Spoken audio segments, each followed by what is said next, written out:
नमो सिद्धाणं नमो आयर्याणं नमो वज्रायाणं नमो लोय सहसाहु।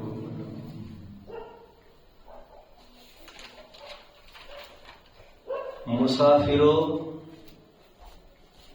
उम्र के बढ़ने मात्र से समझदारी नहीं आती है। इन आंखों ने कई युवाओं को, बालकों को अल्प उम्र में ही, इन प्राइम यूथ ऑल्सो, संभलते संवरते देखा है। इन्हीं आंखों ने कई वृद्धों को बहकते और भटकते हुए देखा है।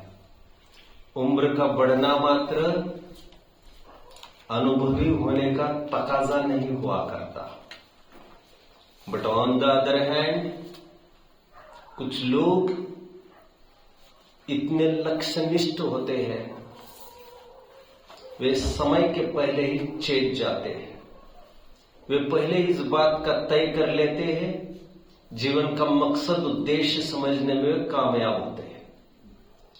इसीलिए कई दफे मैंने आपके बीच में भी कहा है, ऐसा नहीं है कि लोगों को कम उम्र मिलती है। दरअसल लोग जीना ही बहुत देर से प्रारंभ करते हैं।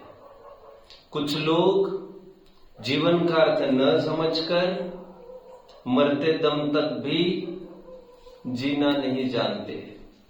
अब हमें चाहिए कुछ ऐसी दवाइयां, कुछ ऐसे मंत्र के आविष्कार में न उलझे जो हमारी आयु को बढ़ा सके। जितनी आयु हमें मिली है उसमें हम कैसे चीयरफुल और प्रसन्न रह सकते हैं, हम उसकी कोशिश करें। श्रीमद जी ने कहा है ना, आयु थोड़ी है जंजाल बड़ा है। यदि हम जंजाल को घटाए तो वही आयु हमें ज्यादा दिखने लग जाएगी। यह गणित ठीक उसी प्रकार का है कि जब आप इच्छा सीमित करते जाएंगे तो जितना पैसा आपके जेब में है और जो कल तक आपको बहुत थोड़ा दिखता था, वो अभी आपको बहुत दिखने लग जाएगा। दरअसल ये पैसा ज्यादा है कि कम है, ये आपकी इच्छा कितनी है वही तय करता है। इच्छा घटाने की यदि दृष्टि हो गई हो तो ऐसा जीव कभी भी वृद्ध नहीं हो सकता। मैंने आपके बीच में कई दफे ये बात साझा की है। एक बार एक वृद्ध तो नहीं कहना चाहिए, भारी तौहीन हो जाएगी उसकी। उसने एक टी शर्ट पहना था 66 साल की उम्र के किसी व्यक्ति ने। उसने टी शर्ट पर क्या लिखा था बच्चों? I am not 66 years old. I am 16 years old with 50 years of profound experience. मैं 66 साल का बुढ़ा नहीं हूं, मैं 50 साल के अनुभव की बुनियाद पर खड़े किए हुए 16 साल की जवानी को अनुभव करने वाला हूं। ये तो देखने का नजरिया है। इसलिए हम यहां वहां दृष्टि दौड़ाते हैं तो हम पाते हैं कुछ लोग ऐसे हैं जिन्हें यही पता नहीं चलता कि अपनी उम्र क्या हुई है।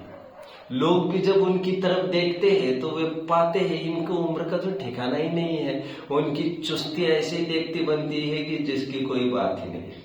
इसलिए एक साहित्यिक ने तो ठीक ही कहा है, उम्र का बढ़ना कुदरत का तकाजा है। यदि मानो ही नहीं तो बुढ़ापा कहा है। और मानो, आपने सुना होगा, चिंता के कारण बुढ़ापा पहले ही आ जाता है।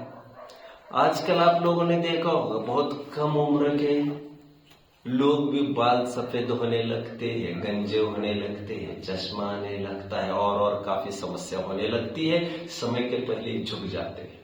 यह सब हमारी मानसिकता तय करेगी। यद्यपि अभी वैज्ञानिकों में बहस चल रही इस बात की कि 40 साल में बुढ़ापा तय किया जाए कि 60 साल में बुढ़ापा तय किया जाए।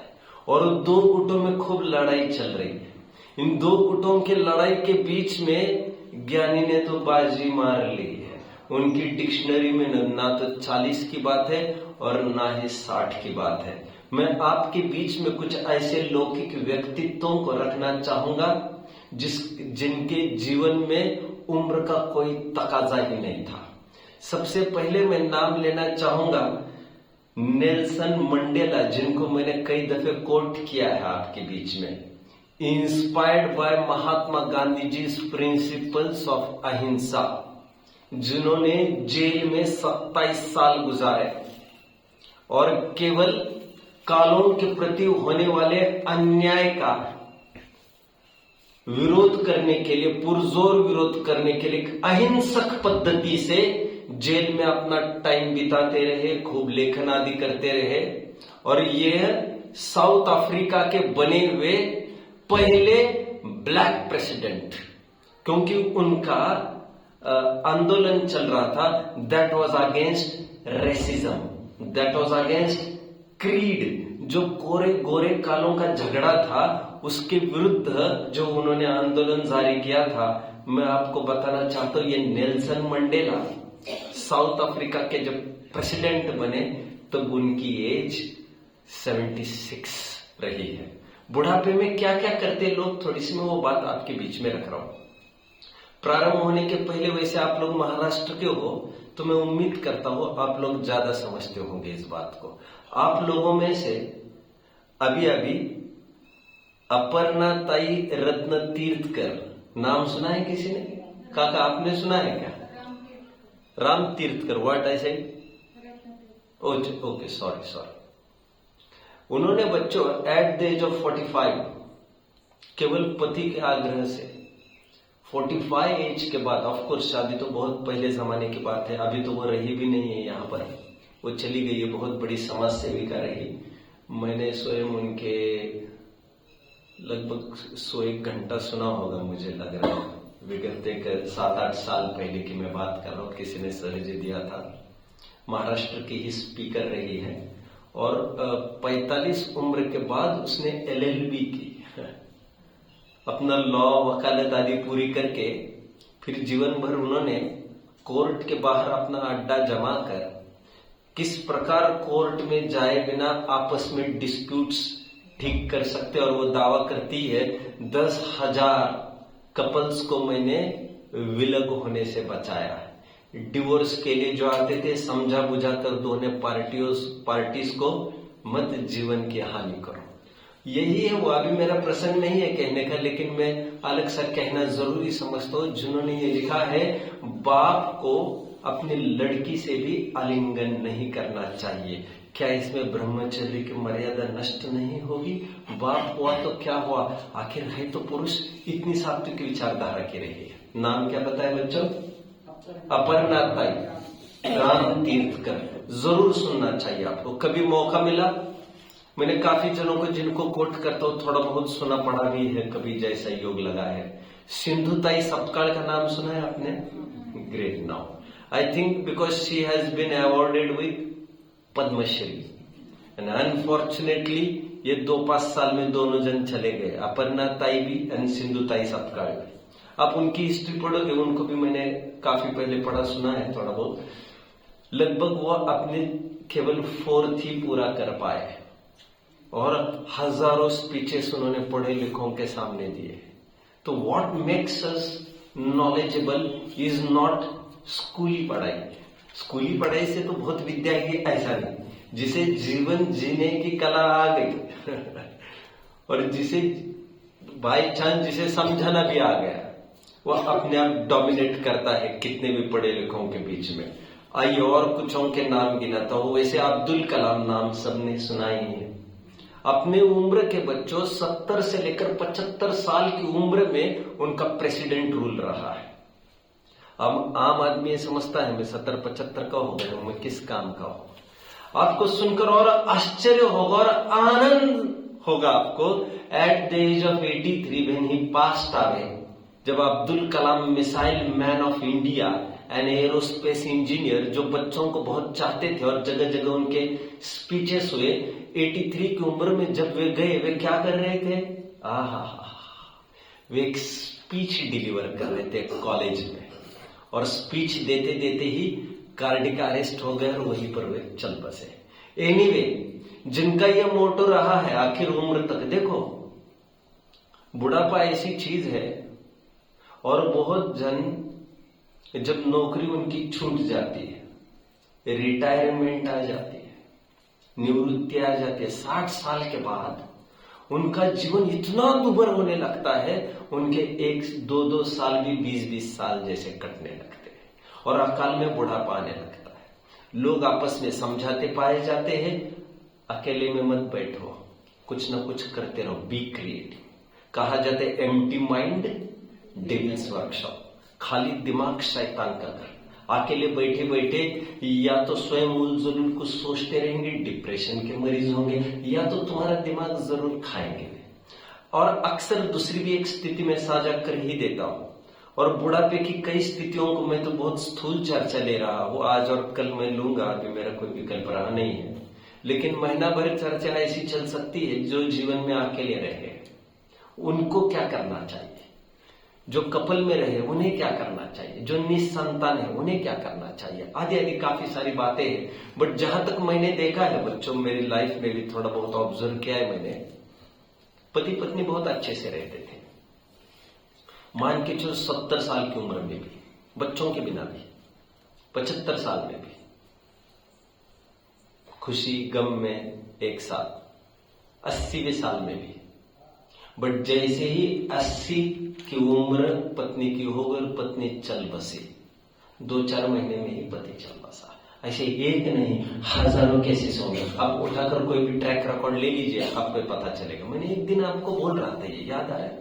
आपको यकीन नहीं आ रहा होगा तो एक प्रयोग कर सकते हैं आप, जो वैज्ञानिक बोलते हैं और मैं भी आपके बीच में साझा करता हूं। एक गमला लीजिए और उसको प्लांट करने की कोशिश कीजिए, कल्पना की मैं बात कर रहा हूं। पौधा लगाइए, पेड़ उगाने को रख दीजिए एक कोने में, दूसरे कोने में दूसरा पेड़ रख लीजिए। जो उनका ग्रोथ रेट है, अब दोनों गमलों को पास पास लाइए, उनका ग्रोथ रेट दुगना हो जाता है। और फिर से उनको दूर लेके जाइए, एक गमले को वहां से हटा दीजिए, उसका ग्रोथ रेट फिर आधा बढ़ जाता है। ऐसे वैज्ञानिक कहते हैं मैथुन संज्ञा अनादिकाल से चलती आ रही है। मैं आपको टुगेदरनेस की भाषा पढ़ाने नहीं बैठा हूं, मैं ये कहने नहीं बैठा हूं नजदीकी बनाए रखना चाहिए आदि। मैं ये कहता हूं वो अकेलेपन का प्रसंग आने के पहले सोच तो लीजिए, क्या आपकी मानसिक तैयारी हो गई है? क्या आपके लाइफ पार्टनर को, जीवन साथी को, क्या आपने हर प्रकार से मानसिक रूप से सशक्त बनाया है कि मैं जाने के बाद वो बिना आर्त ध्यान के, बिना आलाप विलाप प्रलाप के वो सुख चैन से जी पाएगी?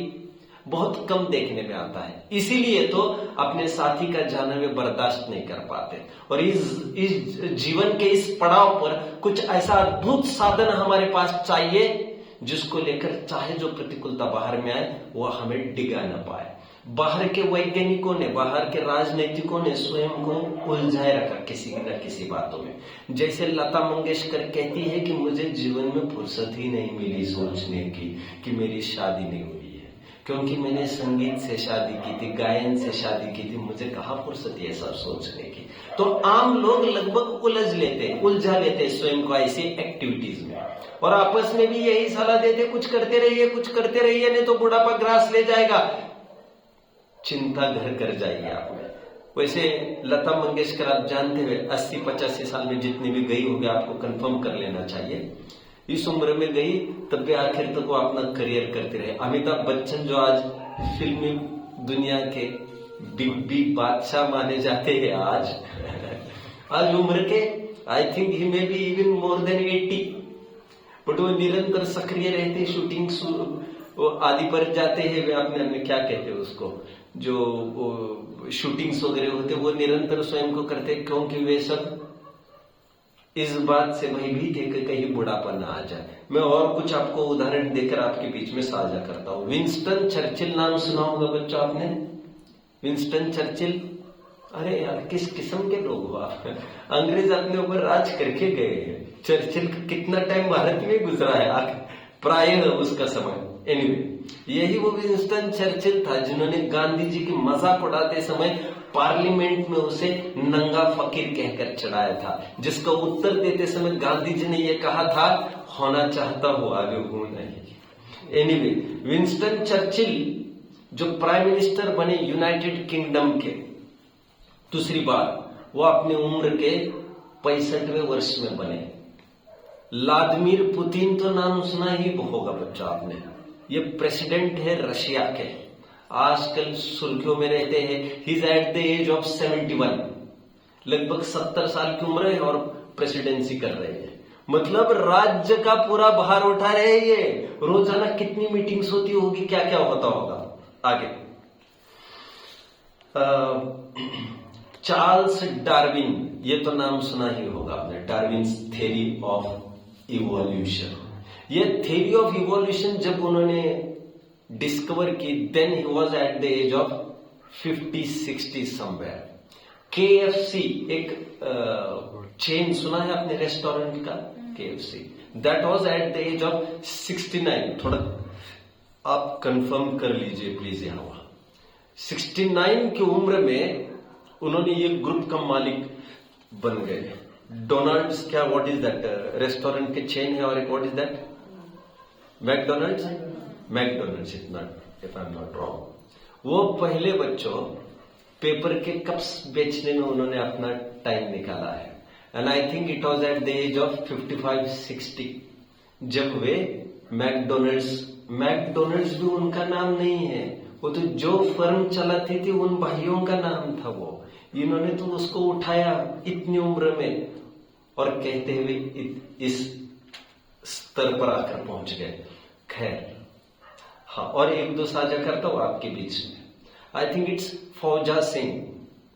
मैंने बहुत टाइम पहले ये पढ़ा था बच्चों, लगभग 8-10 साल हो गए, किसी कारण से मैंने पढ़ा था। लगभग at the age of 83 he lost his wife. एक इकलौता लड़का रहा, वो भी at the age of 89 he too went away. अभी उसने ये सोचा कि इस 90 तक की उम्र में मैं अपने जीवन कैसे गुजारूं। बहुत विरले लोग होते हैं ऐसे भी। उस उम्र में उन्होंने मैराथन रनिंग चालू की और वे एक टाइम वर्ल्ड के सबसे ओल्डेस्ट मैराथन रनर्स में उनकी गिनती है, जो कई कप्स उन्होंने जीते। मुझे पता नहीं है क्या उम्र, यदि अभी जिंदा होंगे तो 100-125 साल के, 110-12 साल के करीबन उनकी उम्र होगी, जिंदा रहे होंगे तो। कई आपको ऐसे भी मिलेंगे जिन्होंने लगभग 90 और 95 साल की उम्र में भी 3-3, 4-4 हजार फीट क्लाइंबिंग की है, माउंटेन क्लाइंबिंग। ये सब लौकिक उदाहरण हो गए बच्चों। ये कहने का तात्पर्य इतना ही, उन लोगों के लिए उम्र का कोई तकाजा नहीं है। मैंने थोड़े दिन पहले कहा था, बहुत बड़े बैडमिंटन प्लेयर, एक हाथ ही नहीं है उनका। बहुत बड़े रनर, उनका एक पैर ही नहीं है। बहुत बड़े स्विमर, उनका भी एक हाथ नहीं है। वे इन सब बातों को सब देखते ही नहीं। लेकिन ये सब लौकिक कैटेगरीज हुई। अब लौकिकता में कुछ भी कर जाएंगे, कितनी भी उछल कूद कर लेंगे, धार्मिक अपेक्षा से तो उसका तो कोई महत्व ही नहीं है। ये सब कर रहे आप साहस के लिए, एडवेंचर के लिए, कहीं ना कहीं पैसा कमाने के लिए, आपकी पहचान बनाने के लिए ये सब उलझुल बातें की जाती है। बट भवांतरों की श्रृंखला मिटे ऐसा क्या? तो मैं आपके बीच में भी कुछ साझा करता हूं। वैसे अभी बीच में मैं पढ़ रहा था श्लोक वार्तिक पर मानिक चंद जी कौंडे ने लगभग 7 भाग लिखे। मैंने उसे लगभग शक्ति प्रमाण थोड़ा बहुत देखा है। तो उन्होंने लगभग ये 80-90 साल की उम्र में ये सब किया है। और सबसे गजब की बात मुझे ये लगती है जो मैंने कल कही थी आपको, डॉक्टर हुकुमचंद जी बहरील की जो मैंने कल कहा था आपको, उनकी उम्र ही पता नहीं चलती थी। और 80 और 85 ईयर्स ओल्ड का इतना वृद्ध आदमी इतना धारा प्रवाह से प्रवचन कर सकता है, इतनी पकड़ हो सकती है, नो वन कैन इमेजिन।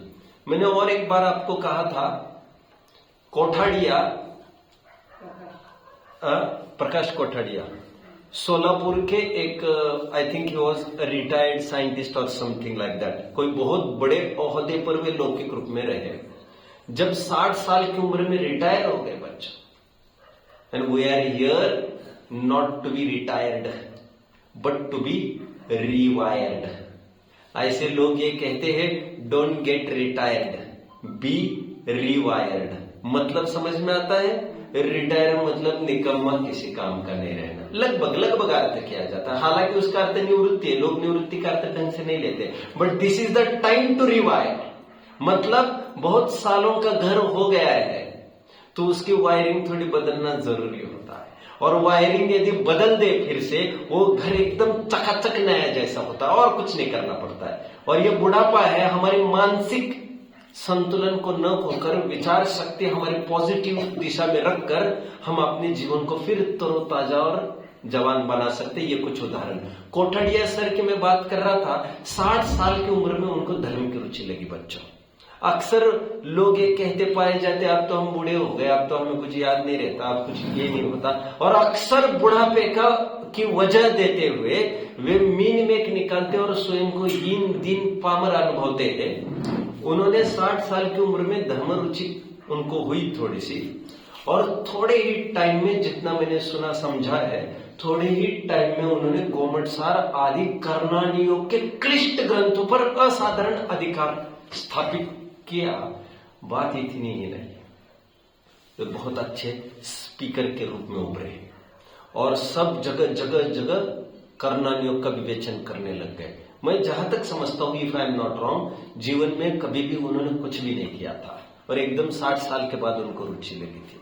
मैंने आपको बीच में कभी कहा था 7-8 साल ये करते रहे, फिर 70 साल की उम्र में उनकी बुद्धि एकदम चली गई। मैंने कहा था, याद है?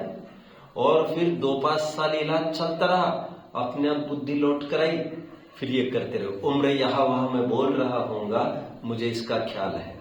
तो ये सब बहुत पॉइंट टू पॉइंट, बहुत मैं सही कह रहा हूं ऐसा नहीं, लेकिन लगभग मुझे जो कहना आप समझने की कोशिश करें।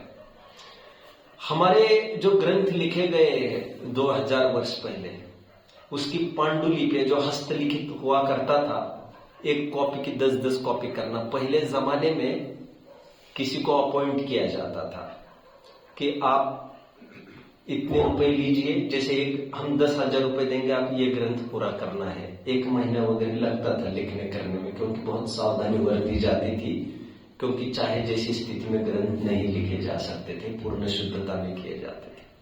तो एक लेखक ने क्या लिखा है देखिए अंत में, भग्न पृष्टि कटि ग्रीवा भग्न दृष्टिरदो मुख कष्टेन लिख्यते शास्त्रम यत्नेन परिपालयेत।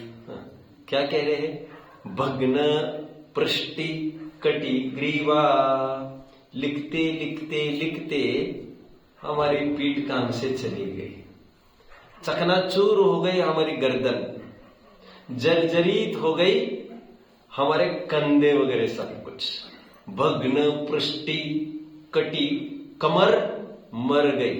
भग्न पृष्टि कटि ग्रीवा भग्न दृष्टि रदो मुख, दृष्टि भी चली गई हमारी, लिखते लिखते लिखते लिखते ऐसा लगता था दिन ढलने में थोड़ा टाइम है, 1 लाइन और हो जाएगी।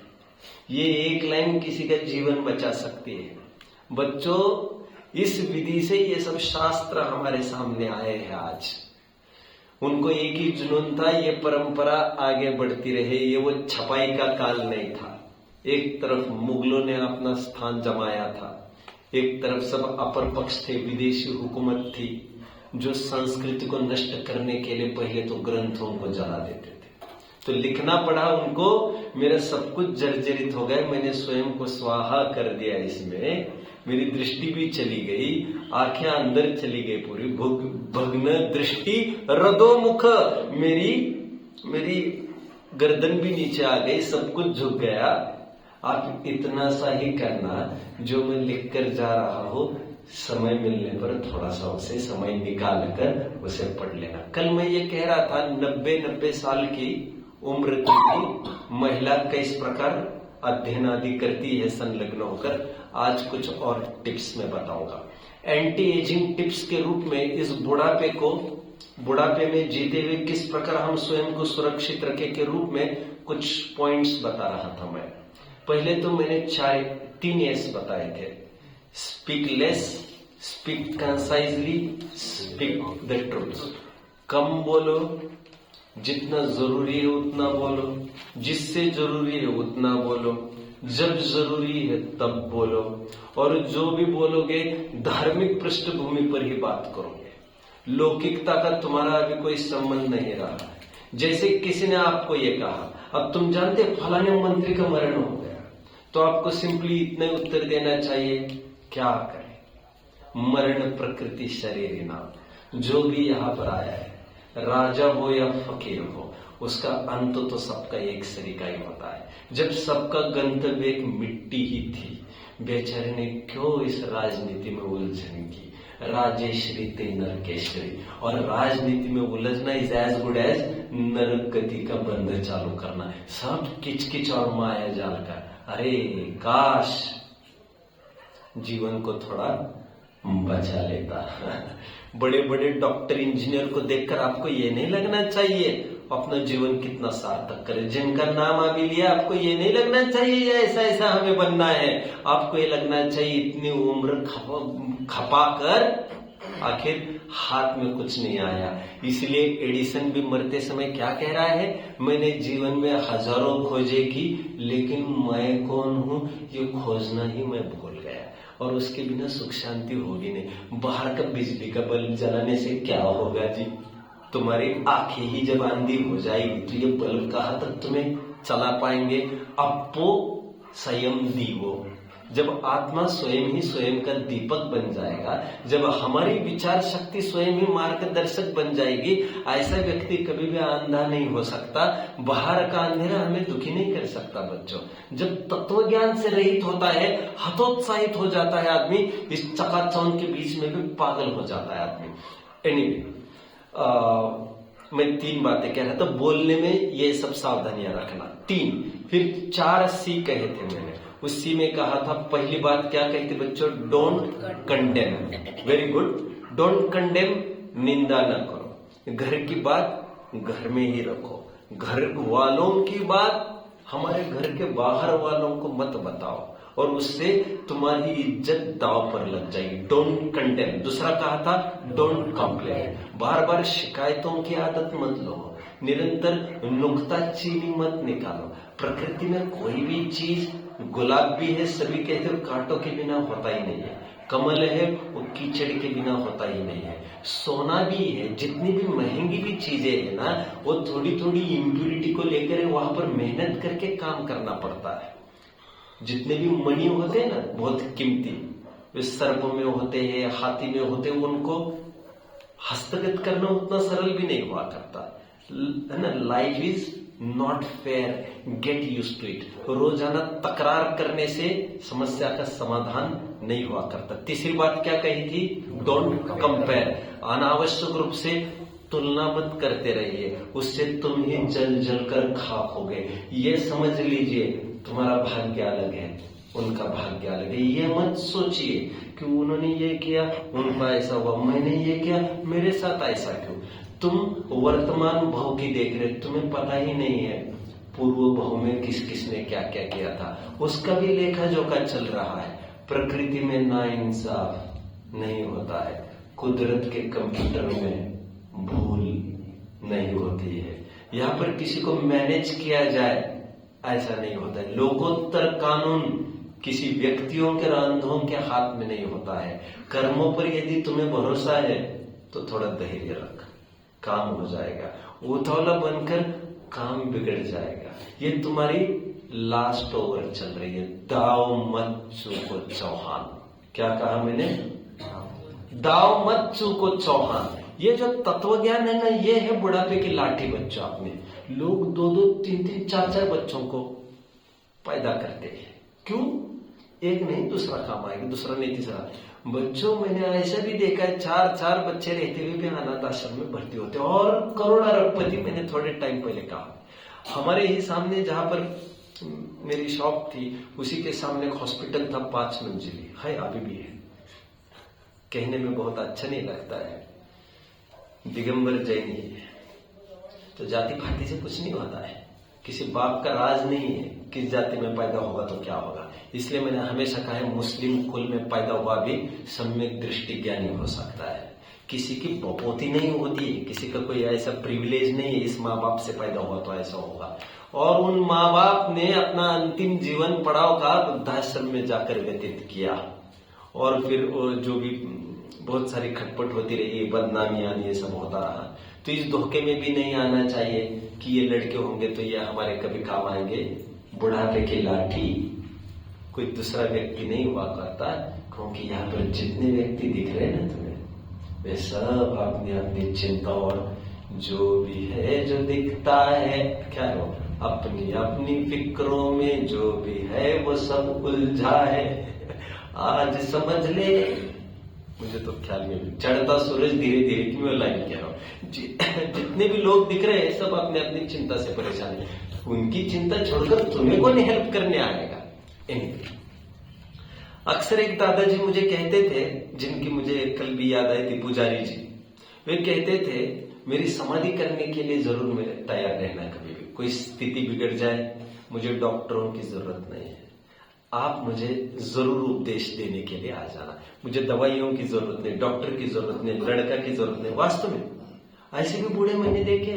मैं कल और साझा करूंगा जैसे टाइम मिलेगा। आज जैसा मुझे टाइम मिला है वैसे मैं कह रहा हूं।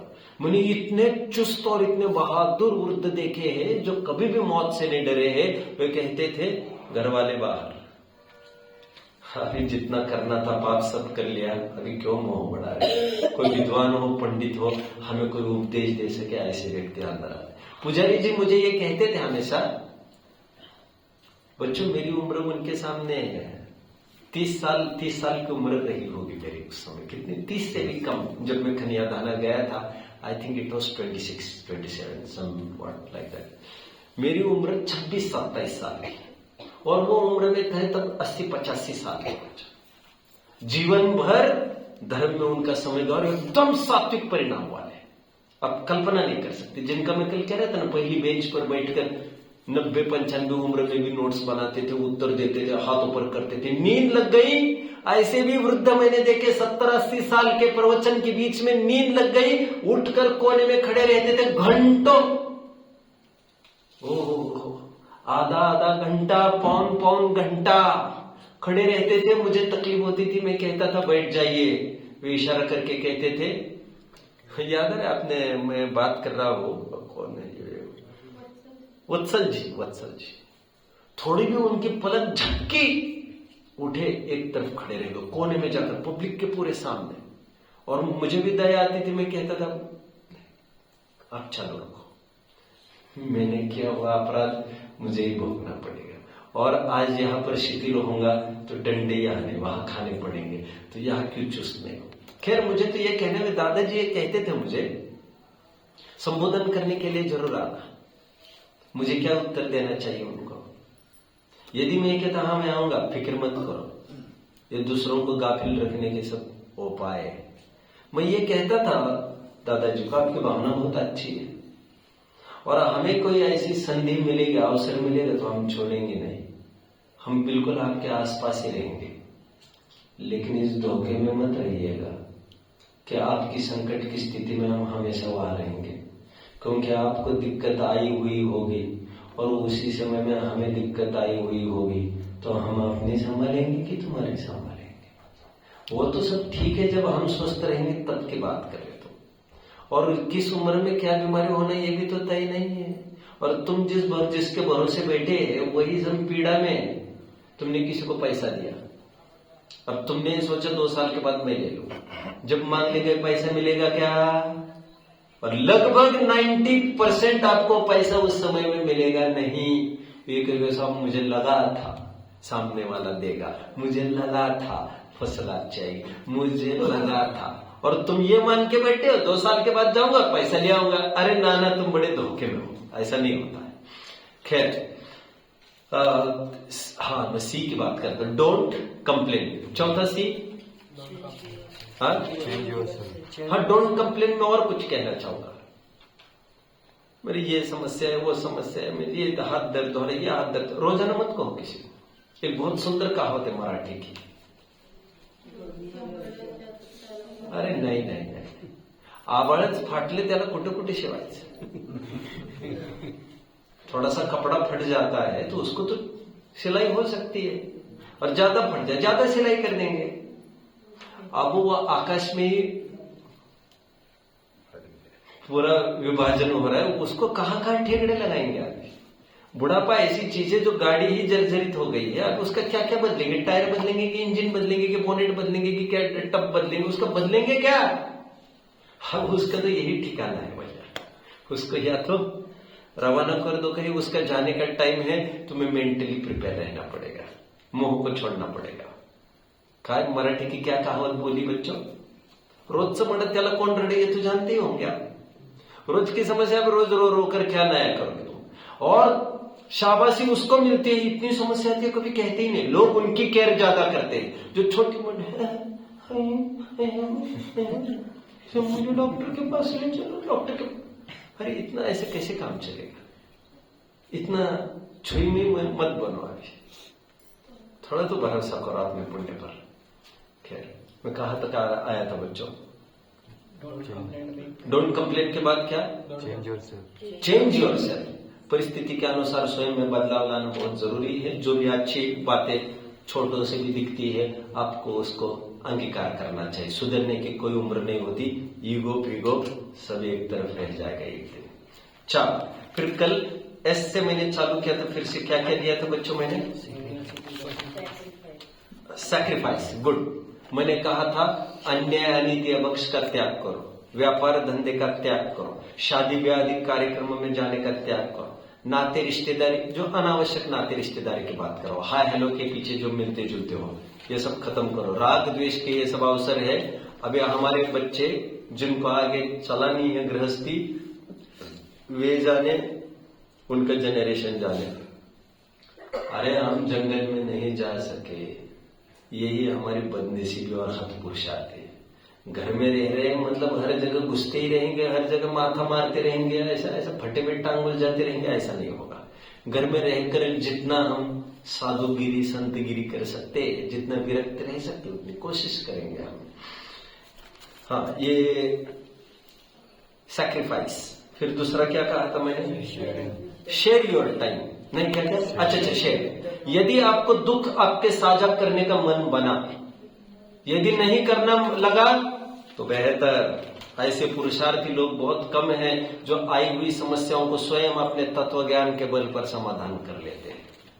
लेकिन नहीं बने तो दुख उनसे साझा करिए जो आपको अच्छी सलाह दे सकता है, जो आपको वास्तव में सहयोग कर सकता है, जो आपके कान पकड़ सकता है, जो आपको आपकी गलती पर डांट सकता है.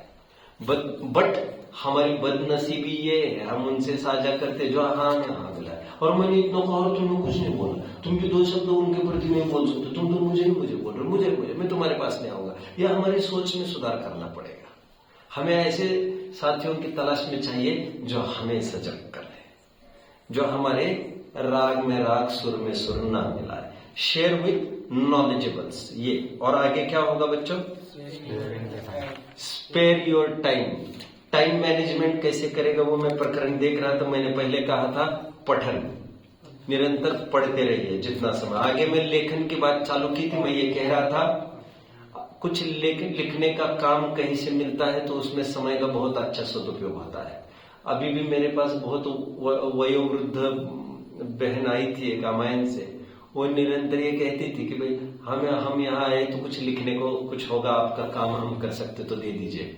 दिन में 3-4 दफे पूछ लेते थे वे, कुछ काम हो तो दे दीजिए. कुछ काम मतलब लेखन संबंधी कुछ अच्छी पुस्तकें आपने जीवन में पढ़ी होगी वो हमें देखनी है. इस उम्र में भी वे लाइब्रेरी में गए और लाइब्रेरी में जो जो अच्छी कुछ चीजें मिल सकती हो सब छांटते रहे वे.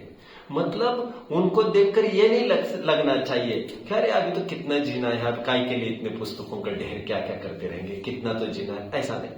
टोडरमल जी जिन्होंने हजारों ग्रंथ पढ़े थे, वे रहस्यपूर्ण चिट्ठी में क्या लिखते हैं? कुछ ग्रंथ आपके भी पढ़ने में आए हो तो जरूर बताना. और क्या लिखते हैं? साधर्मियों को आपस में तत्व चर्चा ही चाहिए. और भी कोई बात साझा करनी हो जरूर साझा करें. ये फ्रेंड सर्कल आपका तत्वज्ञानी ही होना चाहिए, ये जरूरी बात है। यहाँ वहां की बातें करने वाले आपका सर्कल नहीं चाहिए, ये स्ट्रिक्टली आपको समझना चाहिए, नहीं तो वैसा ही ऑरा होगा, वैसा ही वातावरण होगा, आप ग्रसित हो जाएंगे उससे। 3 हाँ, लेखन हुआ। अब मैं और एक बात कह रहा हूं, जहां जैसा बनाओ बने, यदि परीक्षा देने के कोई अवसर होते हो तो सोचना चाहिए। मतलब मुझे याद आता है जब मैं स्कूल लाइफ में ही था, I think I was in 10वीं 11वीं में रहा होगा, तब महाराष्ट्र गवर्नमेंट ने एक पॉलिसी चालू की थी बच्चों, जिसमें बूढ़ों को वे स्कूल्स चालू की थी 60 साल की उम्र के बाद के, जिसमें रात में 7 से 9 ऐसे स्कूल लगते थे। आपको ख्याल में है? आपको ये अभी भी कुछ चलता है ऐसा? ग्रेट। थोड़े टाइम पहले पूरे भारतवर्ष में कैंपेनिंग हुआ जिसमें संस्कृत पढ़ाई गई, सबको स्कॉलरशिप भी दी गई, वृद्धों को भी। अपना समय ऐसा कुछ पढ़ने में लगाते हो तो बेहतर। मैं और एक बात आपके बीच में आज बोलता हूँ, डॉक्टर हुकुमचंद जी बारेली का तो नाम सुना ही होगा बच्चों। अच्छे लेखक और अच्छे वक्ता रहे हैं, अपने विचारक रहे, अच्छे ज्येष्ठ रहे हैं। उन्हें और उनके बड़े भाई रतनचंद जी बारेली को शास्त्री बनाया, धर्म की विद्याएं दी उनके माता पिता ने। उनके पिताजी को डॉक्टर साहब ने अपने पिताजी को 60 साल की उम्र के बाद, if I am not wrong, मैं चुप भी हो सकता हूं क्योंकि मेरे बहुत जनों से संपर्क नहीं है, 60 साल की उम्र के बाद उनके पिताजी को शास्त्री कराया डॉक्टर साहब ने। आप बच्चे बैठे हो ना यहाँ पर, तो ऐसे बच्चों के पीछे अपने पिताजी को बिठाते थे 60 साल के बाद, और 5 साल ऐसा करा के उनसे एग्जाम दिला कर शास्त्री की। तो वे ये कहते थे, हमारी तो उम्र हो गए, अब कहाँ लिखेंगे, क्या करेंगे। लोग अपने आलस का उजागर करने के लिए इस उम्र का जामा पहनाते हैं, उम्र की ढाल बनाकर अपने आलस को पुष्ट करते हैं और कहते अभी कहाँ करेंगे और क्या करेंगे। तो डॉक्टर साहब ने कहा, आपने हमें पढ़ाया है, हम आपको पढ़ा कर रहेंगे, आपको पढ़ना पड़ेगा। 60 साल की उम्र के बाद उन्होंने शास्त्री किए, फिर लिखना करना, बच्चों जैसा जगना करना। तो ऐसा मैंने स्वयं एक चीज देखी है बच्चों, खनिया दाना में आज से 15-20 साल पहले का एक दौर मैंने देखा, लगभग 15 साल पहले का दौर। वहां पर अचानक मुक्त विद्यापीठ से शास्त्री करने की घोषणा हुई, मतलब घर पर बैठकर। मैंने देखा है 60-60, 70-70 साल की, 70-75 साल की महिलाओं ने रात दिन पढ़ाई करके लगभग 30-40 ग्रंथों का अध्ययन किया, 5 साल, और एग्जाम देते रहे। एग्जाम के बहाने वे चुस्त बने रहे थे उसमें। मतलब बहुत नजदीकी से देखी है मैंने चीज खनिया दाना में, इतनी असरदार रही। लगभग वहां पर शास्त्री देने वाले, मैं ये समझता हूं 150 जन हो गए थे, if I am not wrong. पहले साल में 108 हुए थे। अभी धीरे धीरे आगे भी मानो तो मैं नहीं समझता 150 से कम रहे होंगे। 150, और उसमें आधोआध जन एजेड लोग थे, तो वे भी सक्रिय हो गए। जीवन में जीने का कोई पर्पज होना चाहिए, मतलब कोई लक्ष्य उद्देश्य होता है तो अपने आप समय लग जाता है। लक्ष्य उद्देश्य लौकिक नहीं होना चाहिए। लौकिक में क्या पैसा ही तो कमाओगे, और थोड़ी सी रोग बीमारी आज तक का कमा हुआ सब बंटा धार कर लेगा। लेकिन आप तत्व ज्ञान कमाओगे तो कितनी भी रोगों से लड़ने की ताकत आप में हो जाएगी। आप डॉक्टर को स्वयं ये कह दोगे, रहने दीजिए ये सब, इसके हमें जरूरत नहीं। जो मैं कल अभी एक भाई से मेरी बात हुई, अभी 1 घंटे पहले, विद्वान है स्वयं, और शॉकिंगली ये पता चला उनकी पत्नी को इसी उम्र में अभी एक गांठ डिटेक्ट हुई है। तो मैं अभी उनको यही कह रहा था, ज्यादा उपयोग खर्च करने की जरूरत नहीं है डॉक्टर बदलने में, मेडिसिन बदलने में, सब जगह, क्योंकि डॉक्टर ही कुछ नहीं समझते, मशीन समझने में अपना जीवन तबाह हो जाता है। अभी वो सब दरवाजा बंद कर देना चाहिए, आपको कटिबद्ध होना चाहिए। अब टाइम आ गया है, अब जाओ। बहुत अच्छा उदाहरण दिया है एक गुमानी राम जी ने। शेर गुफा में बैठा है, वास्तविकता बता रहा हूं, वास्तविकता। शेर जब गुफा में है अकेला ही है शेर झुंड में होते भी नहीं है लगभग, और उसे हाथी की चिंगाड़ सुनाई दी। तो उसे कान से ऐसा लगा हाथी तो झुंड में होते ही है, गजपंथर। तो लगभग 10, 20, 30 हाथी होने चाहिए, ऐसी एक साथ चिंगाड़े आने लग गई। शेर को पता चल गया। शेर क्या करता है, वो कोई चूहा थोड़ी है भाई, तो वो गुफा में उसके बाद नहीं बैठता है, गुफा के बाहर आकर खड़ा रहता है और जोर जोर से दहाड़ता है, मां का दूध पिया है तो यहां अभी आया, रुक वहां पर। वो वहीं से चुनौती देता रहता है और उससे कोई फर्क नहीं पड़ता उसकी उम्र कितनी हुई है और हाथी कितने भी हो संख्या में। ठीक उसी प्रकार अपने मरण को समेट देखकर, प्रतिकूलताओं को समेट देखकर ज्ञानी धर्मात्मा इन रोगों के समूह को देखकर घबराता नहीं है, वो चैलेंज देता है। मेरे तत्व ज्ञान की ढाल के सामने कोई भी रोग की तलवार कुछ काम दे ही नहीं पाएगी। आजमाना हो तो आजमा लीजिए, कहता है। हाँ, मैं ये कह रहा था खनिया दाना में मैंने देखा परीक्षा वगैरह ऐसा कुछ आयोजन होता है तो जरूर विचार करना चाहिए। अभी अभी एक विज्ञान वाटिका का जैसे भी दौर चालू हो गया है, तो जिनको खाली समय है, बुढ़ापा कैसे जाए, तो टीवी वगैरह उल्लू देखने के बजाय ये विज्ञान वाटिका, जो विज्ञान वाटिका जानते हो, प्रश्नोत्तरी निकल रही है दिल्ली आदि से, प्रश्नोत्तरी निकलती है। इस साल समय सार पर प्रश्नोत्तरी होगी, इस साल रत्नकरण शौकाचार पर, इस साल जैन सिद्धांत प्रवेशिका पर, तो विविध विषयों पर भी प्रश्नोत्तरी निकालते हैं।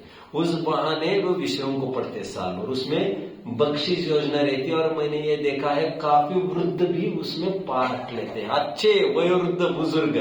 तो ऐसा कुछ करते रहे जिससे वे अपने बुढ़ापे को ठीक ठाक कर सके। आगे ये उसी में मैं बोल रहा हूं, किसमें, स्पेरिंग द टाइम। वे कुछ मंच, एक ग्रुप बनाए वृद्धों का, सोसाइटी हो तो ज्यादा अच्छा, वहां पर जुड़ सकते हैं सब, मोहल्ला गली हो और गांव में ये सब सरलता से हो जाता है। वृद्धों की एक टीम बनाए, जरूरी नहीं उसमें कोई युवा न हो, धर्म की रुचि वाले वहां पर जुड़ जाए सभी, तो वे मंच संचालन करते रहे। मंच संचालन का तात्पर्य, मंचन का तात्पर्य कुछ एक्टिविटी, जैसे अक्षय तृतीया आई तो उसमें कुछ कोई ना कोई बोलता रहे। हर संडे किसी न किसी पर गोष्ठी रखकर 2-4 जन बोलते रहे। गोष्ठी का आयोजन करें जिसमें 10-20 हम उम्र की महिलाएं आए, वहां पर केवल धर्म की चर्चा करते रहे। ऐसे कई प्लेटफॉर्म्स हो गए, आप लोगों ने देखा होगा बच्चों। पर्टिकुलर टाइम पर सभी वृद्ध पर्टिकुलर मंदिर में जाते हैं, जाप करते हैं और बातें भी करते हैं, ऐसा नहीं है। लेकिन मैं ये समझता हूं उनकी बातों में सात्विकता तो हो, और तभी तो कारगर है। सात्विकता ही नहीं होगी तब तो फिर कोई कार्यकारी नहीं है। मतलब एक दूसरों के परिणाम भी बिगड़ने में रोके उसे। यह वहां की बात मत करो, अभी टाइम बहुत थोड़ा है, यह वहां की बातें करने से कुछ नहीं होगा। ऐसी कंपनी बनाए रखना चाहिए। अभी कुछ मंच संचालन कर सकते हो, कोई नाटक अरेंज कर सकते हो, कोई प्रतियोगिता अरेंज कर सकते हो, ये करना चाहिए। इसी बीच में और एक बात कहना चाहता हूं, जितने वृद्ध जन हो, मैंने तो कल हमारे माता जी को भी ऑफर दे दिया यहाँ पर। वैसे उनका स्वाध्याय अच्छा है और पहले कभी वे वाचना भी करते थे बड़े जनों के बीच में समय सार आदि ग्रंथों पर। तो मैंने कल ये कहा कि अभी नया सेशन चालू होगा, यहाँ पर तो होड़ और भगदड़ मचनी चाहिए कि क्लास मुझे चाहिए और मुझे नहीं मिली तो नाराज। तो मैंने ये कहा एक क्लास तुम्हें लेना चाहिए, कोई नमोकार मंत्र पढ़ाओ, ये पढ़ाओ। और जिन्हें ये भ्रम है नहीं हमें कुछ नहीं आता, अरे इसीलिए तो पढ़ा रहे तुमसे, तुमको बहुत स्कॉलर हो, बहुत विद्वान विदुषी हो, ये धोखा नहीं है हमें, भ्रम नहीं है हमें। तुम्हें पढ़ाया तुमसे इसीलिए जा रहा है ताकि तुम्हें पढ़ने का अवसर मिले। और मैं 20 साल बच्चों के बीच में ही मैंने लगाए है। मैं 10 साल खनियादाना में बच्चों को ही पढ़ाया, 10 साल मंगलायतन में बच्चों को ही पढ़ाया। मेरा बस चलेगा, मैं जीवन भर बच्चों को ही पढ़ाऊंगा। बस चलने की बात है, नहीं चला तो अपना अपना।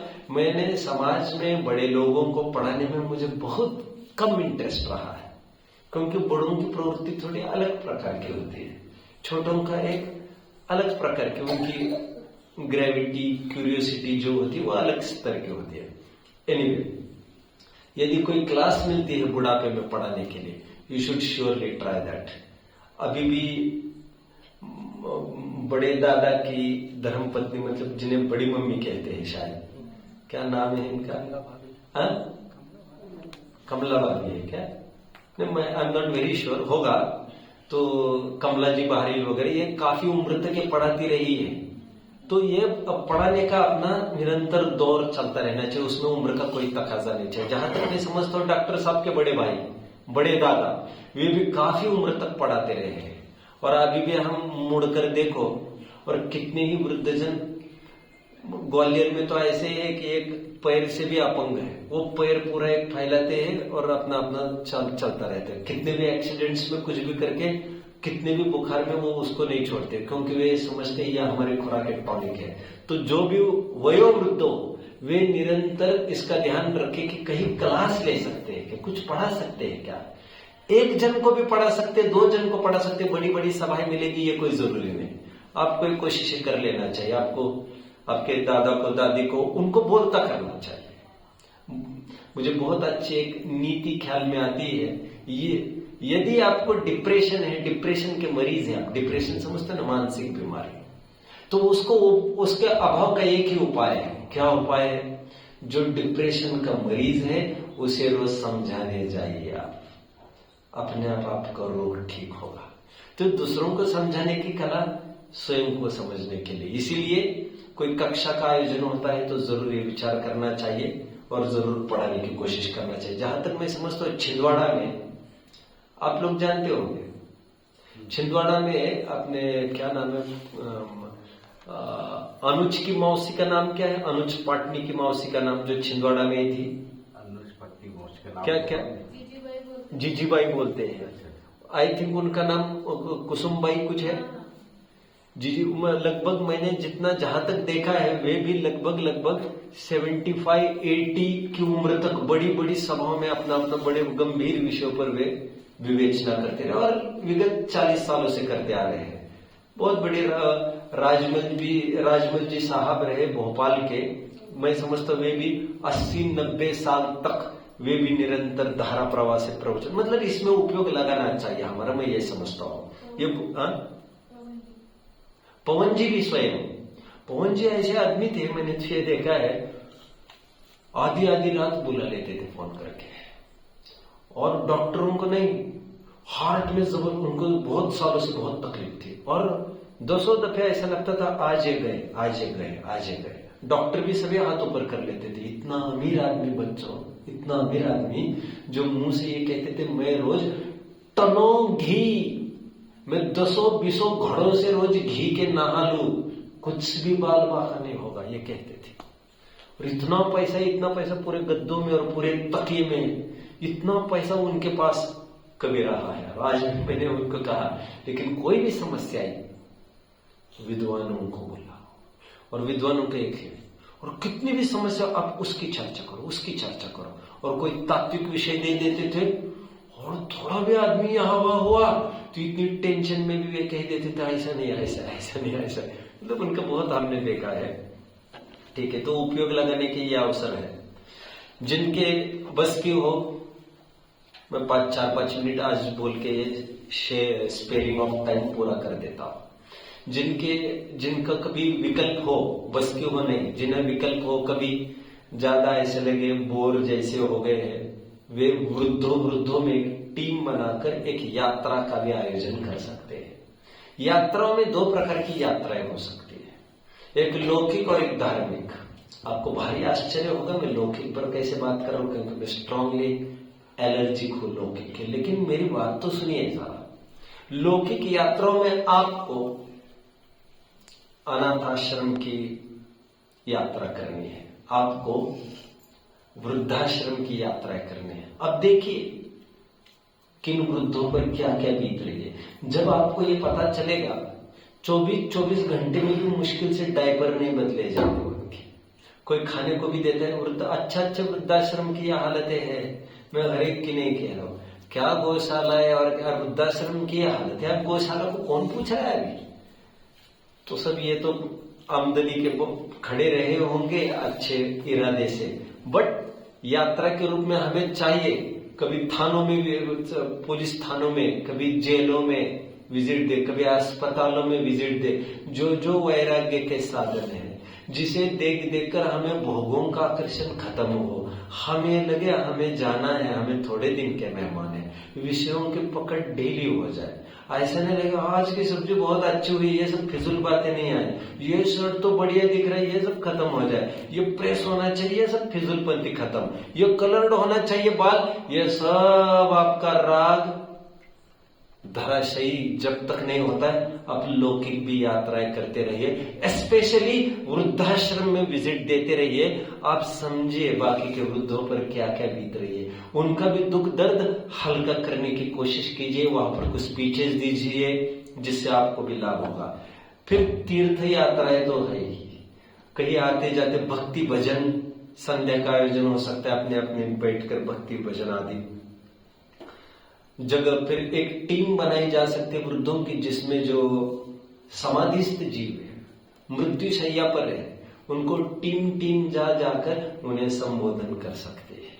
अब ये बड़े शहर में वैसे कहीं भी संभव है, ऐसी कोई बात नहीं यार, आए दिन तो कोई मरने वाला नहीं है, ये तो मैं भी समझता हूँ, लेकिन कुछ भी हर्जा नहीं है। ऐसी टीम करके लोगों को पता चले कि भाई हमारे यहाँ बीमार है, तो लोग स्वयं बुलाने लगते हैं, आ जाओ आप, तो वो टीम आती है, पूरे संबोधन करके चले जाते हैं। आप जानते ही हैं ऐसा भी बीच में स्मारक से भी ये व्यवस्था थी एक्चुअली पहले जमाने में। ऐसा नहीं था कि हम 10 लक्षण के लिए विद्वान कोई भेजते, ऐसा नहीं। किसी के यहाँ कोई ऐसा प्रसंग भी बन जाए, कोई शांत हो जाए, कुछ कोई चला जाए, तो कोई वैराग्य देने के लिए टीम्स तय होती थी, वो तो टीम्स भेज देते, 4-5 जन की, 12 भावनाओं का पाठ करना वैराग्य के।